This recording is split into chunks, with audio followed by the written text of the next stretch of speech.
And then, sabi doon is equal daw siya sa, ay tama, B. No? So, dito kailangan isulat din natin boys, tapos girls. Ano yung boys natin dito?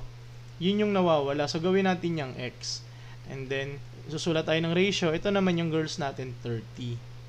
Okay? May dalawa tayong paraan. No? Pwede kong ituro sa inyo yung dalawa. So, una muna, ginagawa natin dyan is may gaganyan tayo. No? Yung ito, multiply mo daw yan, equal daw yan dito.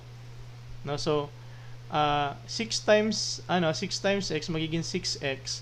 Ito naman, 5 times 30 magiging 150. No? Tapos, pag i-equate natin yan, 150. Divide ko both sides by 6.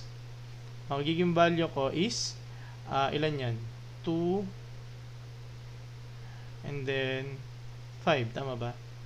5, 25. No? Pwede rin naman natin siyang tingnan na lang. Kaya ba natin yan sa tingin-tingin